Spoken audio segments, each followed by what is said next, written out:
Hello everyone, welcome to future series online classroom. और आज हम टॉपिक करने वाले हैं रिवॉल्ट ऑफ 1857। ये टॉपिक जो है मैं पिछली क्लास में आधा करवा चुका हूँ एंड आज हम इसे पूरा कंप्लीट कर देंगे, फिनिश कर देंगे and then we will move on to another topic. So basically पिछली क्लास में हमने डिस्कस किया था what were the causes of revolt of 1857 की। रिवॉल्ट ऑफ 1857 के कारण क्या थे। जैसे कि अंग्रेज़ों ने हम पे ढंग से रूल नहीं किया, हमारे डेली के काम धंधों में उन्होंने बहुत सारी दखल अंदाजी करी। हमारे जो सैनिक हुआ करते थे, जो ब्रिटिश आर्मी में सॉरी सोल्जर्स थे, उनको प्रॉपरली पे नहीं किया जाता था, उनकी सैलरीज काटी जा रही थी, उनकी पेंशन्स काटी जा रही थी। तो इसी कारणवश हर जगह एक क्रांति का माहौल था, आप कह सकते हैं। एंड उसके बाद में एनफील्ड राइफल आई, जिसमें क्या अफवाह फैली कि उसकी बुलेट्स में सूअर का और गाय का मांस होता है एंड जिस वजह से रिवॉल्ट बेसिकली भड़क गया। तो अब इसके इवेंट्स क्या क्या थे वो हम पढ़ने वाले हैं आज। So the first event was basically Mangal Pandey का अटैक।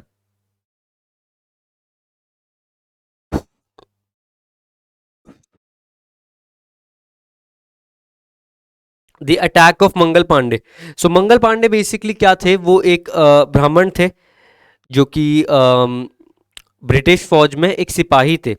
सो एक रात में उनको जब ये बात पता चली इस राइफल के बारे में, और क्योंकि उनके ऑफिसर्स जो थे, ब्रिटिश ऑफिसर्स उनके सीनियर, वो उन पे फोर्स कर रहे थे उस राइफल को यूज़ करने के लिए, तो एक दिन भड़क गए और उन्होंने अपने दो सीनियर ऑफिसर्स पे हमला कर दिया। Basically that mark the beginning of revolt of 1857। फिर उनको फांसी लगाई गई, जिसकी वजह से रिवॉल्ट और ज़्यादा फैल गया और ज़्यादा लोग आ गए इस रिवॉल्ट में ज्वाइन करने के लिए। वो बेसिकली हम पढ़ने वाले हैं अभी। Rebellion broke out when a soldier called Mangal Pandey attacked a British sergeant and wounded an adjutant while his regiment was in Barrackpore. तो रिवॉल्ट ऑफ 1857 की पहली घटना कहाँ पर हुई थी? बैरकपुर में। ठीक है, यहाँ पे इनकी रेजिमेंट थी, किसकी? मंगल पांडे की जो रेजिमेंट थी वो बैरकपुर में स्टेशन किया गया था उन्हें। एंड यहाँ पर उन्होंने हमला करा था अपने दो सीनियर ऑफिसर्स पे। तो please remember that general Hearsey ordered another Indian soldier to arrest Mangal Pandey, but he refused. Later, the British arrested Mangal Pandey and the other Indian soldiers. The British killed both by hanging them because what they had done was thought to be treachery. All other soldiers of that regiment lost their places in the army. So सबसे पहले क्या हुआ, जो मंगल पांडे थे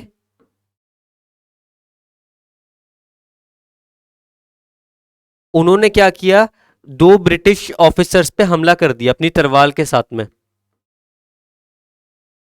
ठीक है, so basically Mangal Pandey ने अपनी सोर्ड से दो ब्रिटिश ऑफिसर्स के ऊपर हमला कर दिया, उन्हें इंजर्ड कर दिया और उन्हें बहुत क्रिटिकल स्टेज में पहुंचा दिया। उसके बाद में जो ये था जनरल हेयर से, इसने क्या करा, एक और इंडियन सैनिक को ऑर्डर दिया कि तुम जाकर मंगल पांडे को पकड़ कर लाओ मेरी हिरासत में। और उस सैनिक ने ये बात रिफ्यूज कर दी क्योंकि वो भी मंगल पांडे के साथ मिला हुआ था। इस वजह से बाद में बेसिकली ब्रिटिशर्स ने क्या किया, इन दोनों को पकड़ लिया, मंगल पांडे को और वो दूसरे इंडियन सैनिक को भी। उसी के साथ में इन दोनों ही लोगों को फांसी चढ़ा दी गई। ठीक है, इनको डेथ बाय हैंगिंग दी गई। तब मंगल पांडे ने क्या बताया बेसिकली कि उन्होंने ये हमला इसलिए किया था क्योंकि अंग्रेज जो हैं वो अपने लिमिट से ऊपर जा रहे हैं, कि उनका कोई रोल नहीं बनता हमारे रिलीजन्स में दखल डालने का। और मेन रीजन जो था मंगल पांडे का अटैक करने का, वो सिंपली क्या था, एनफील्ड राइफल के ऊपर था। ठीक है, अब जिस रात मंगल पांडे ने हमला किया था उन पे, अपने ब्रिटिश सैनिक ऑफिसर्स पे, तब कहा जाता है कि Mangal Pandey was under the influence of opium. जो ओपियम ड्रग होता है, मंगल पांडे ने वो कंज्यूम कर रखा था, जिसकी वजह से उन्होंने ये एक्शन लिया, अपने सुपीरियर्स पे हमला किया। सो एनीवेज बेसिकली हुआ क्या, अंग्रेजों ने दोनों को फांसी चढ़ा दी। ठीक है, the British killed both by hanging them because what they had done was thought to be treachery. Treachery मतलब होता है अपने राष्ट्र के साथ में धोखा करना। इस चीज को हम ट्रेचरी कहते हैं। ठीक है, कि जब भी कोई व्यक्ति अपने राष्ट्र के साथ, अपने देश के साथ धोखाधड़ी करता है तो उसको क्या बोला जाता है, ट्रेचरस पर्सन, या इन जनरल ट्रेचरी का मतलब होता है धोखा देना। ठीक है, तो उसके बाद क्या हुआ, all other soldiers of that regiment lost their places in the army. उस रेजिमेंट में जितने भी सैनिक थे, जितने भी A to Z, सबको नौकरी से निकाल दिया गया। ठीक है, तो ये एक और चीज हो गई जिससे और ज्यादा लोगों के अंदर चिड़न मच गई अंग्रेजों के लिए।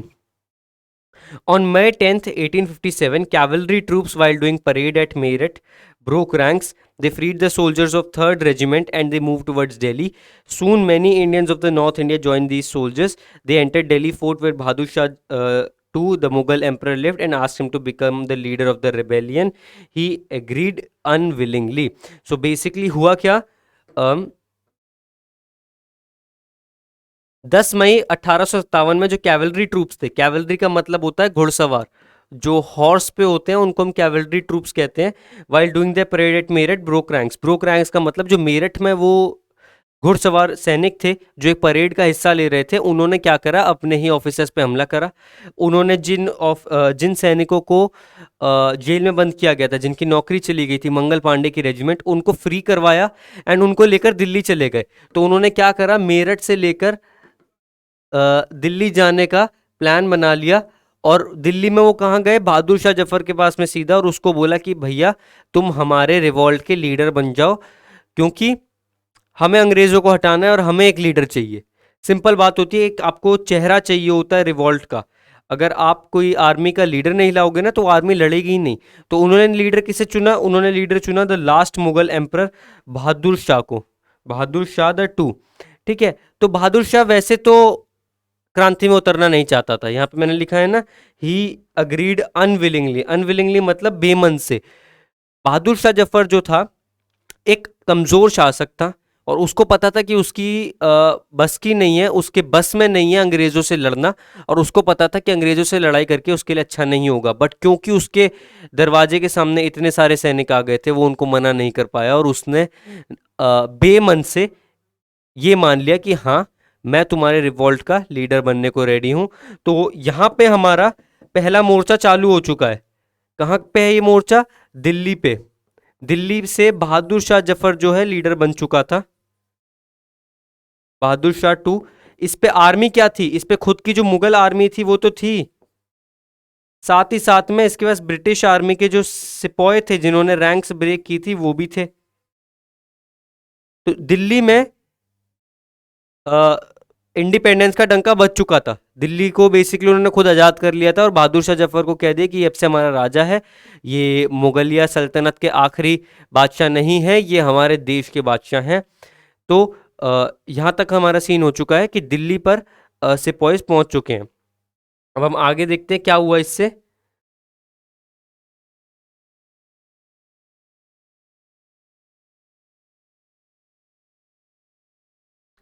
Okay, so the next is very soon the revolt spread throughout the North India. Important Indian leaders of the royal family joined the rebellion and started fighting the British at several places.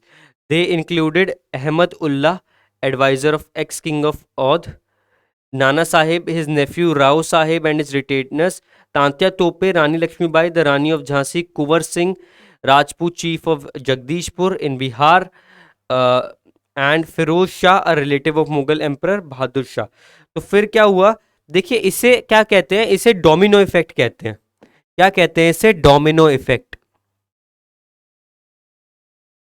देखिए समझिए domino effect क्या होता है, and अगर आप domino effect समझ लेंगे ना तो आपको समझ आ जाएगा कि युद्ध में इतने सारे लोग कैसे कूद गए। डोमिनो इफेक्ट का क्या मतलब होता है, सबसे पहले तो देखिए डोमिनोज क्या होता है। डोमिनोज, मैं पिज्ज़ा की बात नहीं कर रहा हूँ, डोमिनोज असलियत में क्या होते हैं, ऐसे ब्लॉक्स होते हैं, आपने ये ज़रूर देखे होंगे कहीं ना कहीं पे। वेट अ मिनट, मैं इसको ढंग से ड्रॉ कर देता हूँ। एक ब्लॉक ऐसे होता है एंड उसके आगे बहुत सारे ब्लॉक्स पे ब्लॉक्स होते हैं, छोटे छोटे छोटे छोटे या बड़े भी हो सकते हैं। एंड फिर इस वाले को गिराया जाता है, सबसे पहले वाले को हल्का सा आगे गिराया जाता है एंड फिर लाइन से ये सारे ब्लॉक्स गिरने लग जाते हैं। इनको हम क्या कहते हैं, डोमिनोज कहते हैं। आपने ये यूट्यूब पे आप देख सकते हो इसे, या मे बी हो सकता है आपने ऑलरेडी देख रखा हो। बट डोमिनो इफेक्ट क्या होता है कि जैसे ही एक व्यक्ति कोई चीज़ को करने लगता है, उसको देखा देख सारे लोग करने लग जाते हैं। एग्जाम में होता नहीं है, एक बच्चा शीट देने जाता है मैम को, उसके पीछे पीछे सारे देने चले जाते हैं, है ना। और या फिर बात की जाए जैसे किसी भी चीज़ में डोमिनो इफेक्ट हो जाता है। लोग स्टार्टिंग में ना हिचकिचाते हैं कोई चीज़ को करने में, वो सोचते हैं कि वो पहले जने हैं करने वाले, तो वो थोड़ा हिचकिचाते हैं, थोड़ी घबराहट होती है मन में। बट देन वो क्या करते हैं, जैसे ही वो देखते हैं कि हमारे आगे वाले ज्वाइन कर रहे हैं, वो खुद भी आ जाते हैं। तो क्योंकि अंग्रेजों से तो सभी तंग थे, आपके दिल्ली वाले नहीं, पूरा देश तंग था अंग्रेजों से। तो जैसे ही दिल्ली में रिवॉल्ट टूटा, हमारे और इसके अंदर प्लेयर्स आ गए। कौन कौन से? अहमद उल्ला औध से आ गए, नाना साहेब और उनके भतीजे राव साहेब, एंड उनके रिटेनर्स, रिटेनर्स मतलब आर्मी। और साथ ही साथ तांत्या तोपे आए। तांत्या तोपे कौन थे? नाना साहेब के जनरल। तांत्या तोपे कौन थे? नाना साहेब के जनरल थे, एक बहुत ही बढ़िया कमांडर थे, और ये जो रिवॉल्ट में अंग्रेजों के सामने खड़े होने वाले बेस्ट कमांडर थे। उसी के बाद सबसे फेमस हमारी रानी लक्ष्मीबाई, जो झांसी की रानी थी, और कुंवर सिंह आए, जो कि जगदीशपुर में राजपूत चीफ थे, बिहार में है जो कि। फिर आए फिरोज शाह, जो कि मुगल एम्परर बहादुर शाह का एक रिलेटिव था, एक रिश्तेदार था। तो यहाँ यहाँ से हमारे प्लेयर्स आ गए। एक बार मैं फिर से नाम इनके पढ़ देता हूँ। अहमद उल्ला, नाना साहेब, राव साहेब, तांत्या तोपे, रानी लक्ष्मीबाई, कुंवर सिंह एंड फिरोज शाह। तो ये कुछ इंपॉर्टेंट प्लेयर्स थे जो कूदे अब रिवॉल्ट में कि भैया हम भी अंग्रेजों से तंग हैं। इनमें से कुछ लोग इसलिए कूदे क्योंकि डॉक्ट्रिन ऑफ लैप्स के सॉरी डॉक्ट्रिन ऑफ लैप्स के चपेटे में आ गए थे, ठीक है। और कुछ लोग इसलिए आए क्योंकि वो जनरली ब्रिटिशर से तंग हो चुके थे, क्योंकि किस तरीके से हमारे ऊपर राज कर रहे थे। ये हमारी पावर्स छीन लिया करते थे, हमारे जंगलों में जाके जानवरों को मार दिया करते थे। और आपको पता है पुराने टाइम में राजाओं को शिकार करने का बहुत शौक होता था, जो कि मेरे हिसाब से एक बहुत स्टूपिड गेम है। बट स्टिल लोगों को शिकार करने का बहुत शौक होता था। एंड अंग्रेज क्या करते थे, सारे शिकार खुद कर लिया करते थे, और इनको राजाओं को कुछ नहीं मारने दिया करते थे। उसी के साथ साथ जमींदारी सिस्टम जो था वो राजाओं की पावर खत्म कर रहा था, और जमींदारों को ताकतवर बनाया जा रहा था। सो इन कारणवश इन्होंने बेसिकली क्या किया, ये भी रिवॉल्ट में खड़े हो गए। किसके अगेंस्ट खड़े हो गए? अंग्रेजों के अगेंस्ट, अपनी अपनी जगह पे, क्योंकि इनको एक अपॉर्चुनिटी दिखी कि ये अंग्रेज तो बिजी रहेंगे यहाँ पर। तो अब अंग्रेजों के सामने एक बहुत बड़ी सरदर्दी आ गई थी कि अलग अलग जगह पे रिबेलियंस हो गए थे, अलग अलग जगह पे क्रांति उठ गई थी, जिनको उन्हें दबाना था जल्दी जल्दी। नहीं तो ये जहाँ पर 5 जगह पे फैली है ना, ये 50 जगह बन जाएगी, और 50 से 500 बन जाएगी, और 500 से पूरे इंडिया में फैल जाएगी। तो अब उनके सामने क्या टास्क था? इस रिवॉल्ट को किसी भी हालत में जल्द से जल्द दबाना। तो अब इन्होंने क्या करा, देखते हैं। At the beginning the British were slow to respond, then they took very quick actions with the heavy forces. They brought regiments from the Crimean War to India. They also redirected many regiments that were going to China to India. Starting में जब दिल्ली में revolt हुआ तो अंग्रेज बहुत slow थे, उन्होंने सोचा कि रहने दो ना, अपने आप हाँ, जो इंडिया में हमारे सैनिक है वो दबा देंगे इसे, अपने को क्या जरूरत है जाने की। बट हुआ क्या, प्रॉब्लम ये आ गई कि उन्होंने देखा कि अब ये तो फैल रहा है। तो उन्होंने क्या करा, जो क्रिमियन वॉर हुआ था, क्रिमियन वॉर कहाँ पर हुआ था? आपके एशिया में हुआ था, जहाँ पे आपका आज का प्रेजेंट डे यूरोप वगैरह आता है। एशिया और यूरोप के बॉर्डर्स के बीच में हुआ था क्रिमियन वॉर, ठीक है। तो वहाँ पे जो ब्रिटिश सैनिक थे वो बुलाए गए, ठीक है। कहाँ से? एशिया और यूरोप के जो बीच का एरिया पड़ता है, कंबाइन एरिया, उसको हम क्रिमियन वॉर कहते हैं, क्रिमियन एरिया, ठीक है। उसी के साथ साथ चाइना जो जा रही थी रेजिमेंट, इनकी इनकी जो कुछ सेना चाइना की तरफ जा रही थी, वो भी उन्होंने क्या करा, इंडिया की तरफ रीडायरेक्ट कर दी। उनकी ओरिजिनल डेस्टिनेशन तो चाइना थी इन सैनिकों की, बट इनको बीच रास्ते में ही रीडायरेक्ट कर दिया इंडिया की तरफ, ठीक है।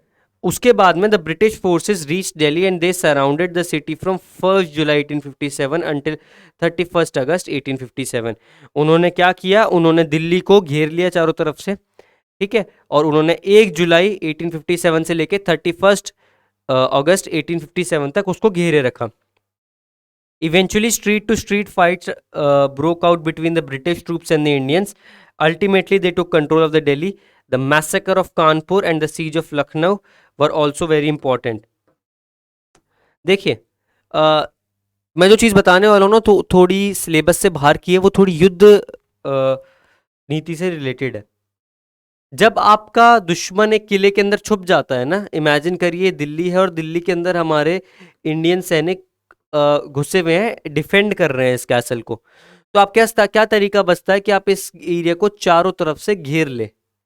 ठीक है, चारों तरफ से घेर ले, घेराबंदी कर दे, ताकि ना तो कोई अंदर का व्यक्ति, बाहर का व्यक्ति अंदर जा सके, ना कोई अंदर का व्यक्ति बाहर आ सके।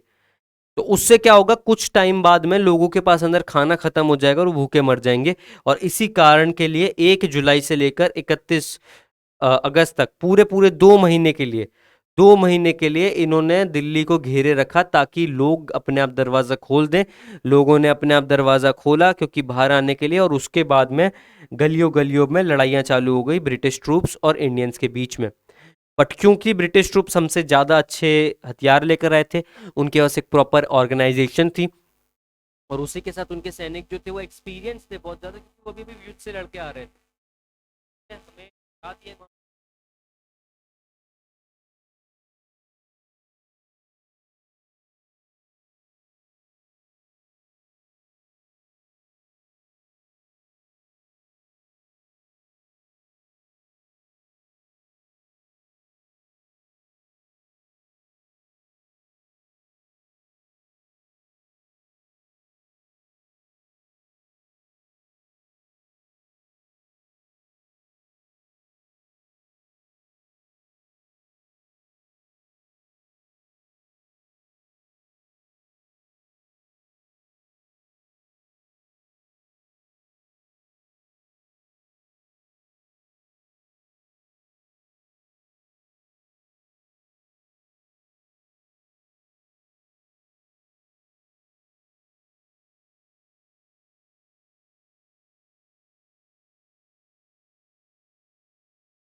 उसने क्या करा, उसने ईस्ट इंडिया,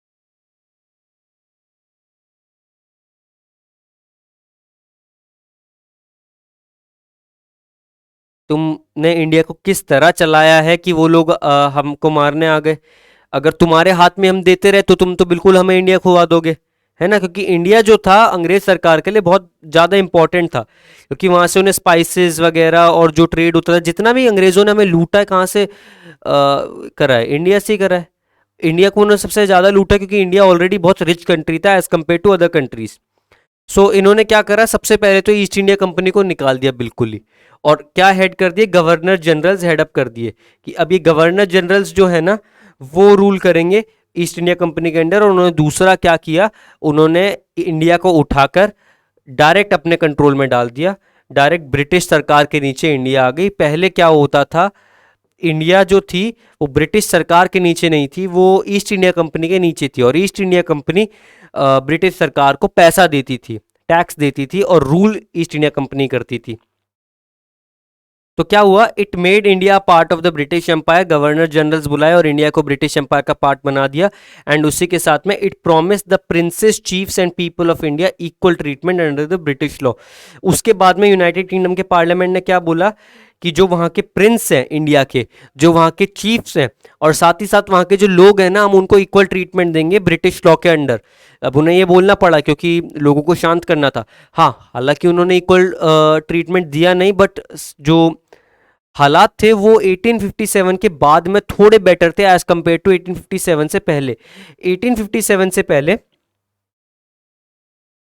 1857 से पहले जो था ना, ब्रिटिश रूल बहुत ज़्यादा ईवल था, मतलब बिल्कुल आप राक्षस राज मान लीजिए। 1857 के बाद में जो रूल था वो समवट बेटर था, मतलब हाँ अभी भी बहुत सारी दिक्कतें थी, बट थोड़ा बहुत बेटर हो गया था। कैसे बेटर हो गया था वो भी मैं समझाऊंगा। और आखिरी में क्या हुआ, इन 1877 queen Victoria took the title of empress of India and the vice of India ruled for her. 1857 में क्वीन विक्टोरिया आई। क्वीन विक्टोरिया ने क्या करा, महारानी का टाइटल ले लिया, इंडिया की महारानी का, और उसके अंडर कुछ वाइसरॉयज आए जो रूल करते थे। फिर गवर्नर जनरल्स को भी इन्होंने हटा दिया और वाइसरॉयज लगा दिए। वाइसरॉयज क्या होते हैं, एक मिनट रुकिए। वाइसरॉयज बेसिकली होते हैं एक लिमिटेड टाइम के लिए किंग, लिमिटेड किंग कह सकते हैं हम इन्हें। वाइसरॉयज को आप एक लिमिटेड किंग कह सकते हैं। लिमिटेड किंग से आप क्या समझते हैं, जैसे कि कोई भी आप एम्पायर लीजिए, आपको पता है कि एक राजा जो है वो बहुत बड़ा साम्राज्य अकेले नहीं संभाल सकता, उसको छोटे छोटे राजा चाहिए होते हैं। तो अगर आप छोटा राजा बना देते हो, फॉर एग्जाम्पल लेट से आपके पास इतनी सारी लैंड है, इस लैंड का नाम है ए, और इस लैंड के 4 मेन हिस्से हैं, आप इन चारों के राजा हो, बट आप क्या चाहते हो कि इन चारों को प्रॉपरली रूल किया जाए। ये पॉसिबल नहीं है कि आप चारों जगह को अटेंशन दे सको। तो आपने ये वाला हिस्सा तो अपने अंडर रख लिया, और ये 3 हिस्से आपने अपने साथियों को दे दिए कि आप ये हिस्सा अपने अंडर रूल कीजिए और मेरे को इसका टैक्स दे दीजिए, और वगैरह वगैरह जो भी चीज़ें होती है, टैक्स और सोल्जर्स दे दीजिए। ठीक है, यही चीज़ अकबर करता था मनसबदारी में। बट वाइसरॉय में फ़र्क क्या होता है कि जब वाइसरॉय की डेथ हो जाती है ना, तो ये ज़मीन उसके बेटे को नहीं मिलती, एक दूसरे वाइसरॉय को मिलती है, या फिर ये ज़मीन वापस उसके पास चली जाती है जिसकी ये ज़मीन थी। तो जैसे अगर महारानी ने अगर किसी को वाइसरॉय बनाया, तो क्या होगा, जब उस वाइसरॉय की डेथ हो जाएगी तो वो जमीन वापस महारानी पर ही आ जाएगी। ये होता है वाइसरॉय का खेल सारा। सो 1857 से वाइसरॉयज अपॉइंट किए गए जो डायरेक्टली रूल करते थे इंडिया को महारानी के अंडर, और उसके बाद में ये बेसिकली आपके आफ्टर मैथ्स थे। और चीज़ें देखते हैं क्या हुआ रिवॉल्ट में। The British sent Bahadur Shah to the last Mughal emperor out of India and kept him in Yangon, then called Rangoon, Burma, where he died in 1862. The Mughal dynasty, which had ruled India for about 400 years, ended with his death. Bahadur Shah two को इन्होंने क्या करा, Burma भेज दिया। Burma में एक जगह है यांगोन, या उस टाइम में रंगून नाम था, वहाँ भेज दिया। और उसके बाद में 1862 में बहादुर शाह की डेथ हो गई। तो जो मुगलिया सल्तनत थी जिसने भारत के ऊपर 400 सालों तक राज किया था, 400 ईयर्स तक उन्होंने राज किया था हम पर, और उनका अंत इतना बेकार हुआ कि जो आखिरी राजा था वो अपने देश में भी नहीं मरा, देश के बाहर मरना पड़ा। और बहादुर शाह 2 के खत्म होते ही मुगलिया सल्तनत बिल्कुल फॉल हो गई। This was the fall of Mughal dynasty.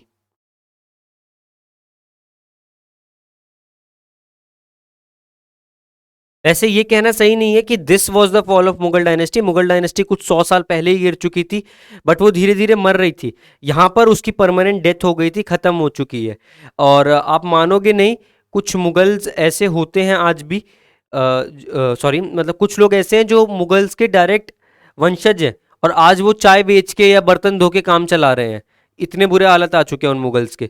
और फाइनल चीज इसमें है, the British also took many steps to employ the member of higher caste and rulers in the government. They started employing Indians in civil services but at lower levels. They stopped taking lands of remaining princes and rulers of India. They stopped interfering in the religious matter. They increased the number of British soldiers and only allow British soldier to handle artillery.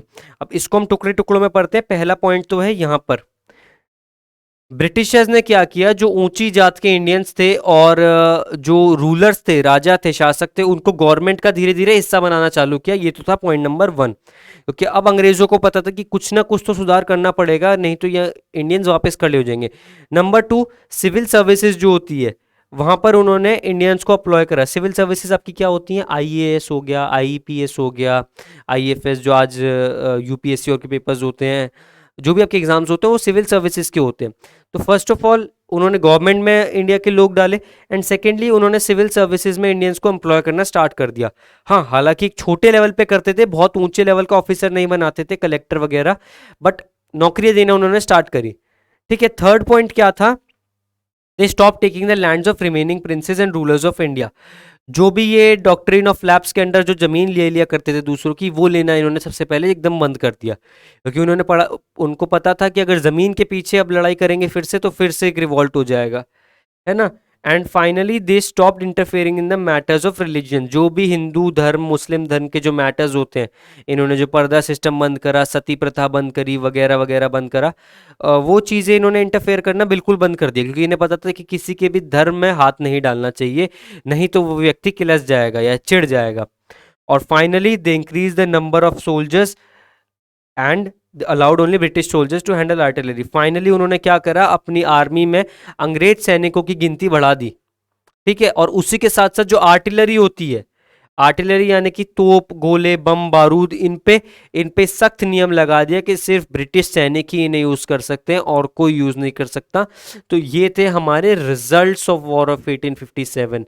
Bahadur Shah को भगा दिया गया, मुगल सल्तनत खत्म हो गई, और ये 5 स्टेप्स लिए गए। नंबर 1, भारतीय लोगों को गवर्नमेंट में बुलाया गया। नंबर 2, सिविल सर्विसेज में भारतीयों को ऐड करा गया। नंबर 3, भारतीय राजाओं की जमीन खींचना बंद करी। नंबर 4, धार्मिक मैटर्स में नहीं घुसे। और नंबर 5, ब्रिटिश आर्मी में ब्रिटिश सैनिकों की संख्या बढ़ाई और तोप गोलों के ऊपर रिस्ट्रिक्शन लगा दिया, पाबंदी लगा दी कि अंग्रेज सैनिकों के अलावा इन्हें कोई यूज नहीं कर सकता। इसी के साथ ये टॉपिक जो होता है हमारा फिनिश होता है रिवॉल्ट ऑफ 1857 का। रिवॉल्ट ऑफ 1857 के बाद में एक नई वेव आई थी इंडिया में, जिसको हम कह सकते हैं स्ट्रगल फॉर इंडियन इंडिपेंडेंस। क्या कह सकते हैं, struggle for Indian independence.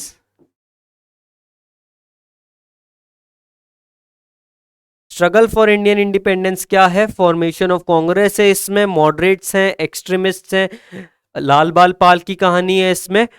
So basically revolt of 1857 के बाद से लेकर गांधी जी के भारत में आने तक की कहानी है हमारी स्ट्रगल फॉर इंडियन इंडिपेंडेंस। इसमें हम भगत सिंह वगैरह के बारे में पढ़ते हैं, एंड उसके बाद में फाइनल है गांधीयन पॉलिसीज। ठीक है, गांधीयन पॉलिसीज में हमें आज़ादी मिल गई थी, और उसके बाद में 1947 को देश आज़ाद हो गया था। अब बेसिकली मॉडर्न इंडिया में हमारे 2 टॉपिक्स और बचे हैं, स्ट्रगल फॉर इंडियन इंडिपेंडेंस और गांधीयन पॉलिसी। इसको हम फटाफट करेंगे, एंड देन हम अगले टॉपिक से मूव ऑन करेंगे। Thank you for watching this video, like the channel, subscribe it, and please comment if you have any doubts below. I will see you in the next video. Thank you.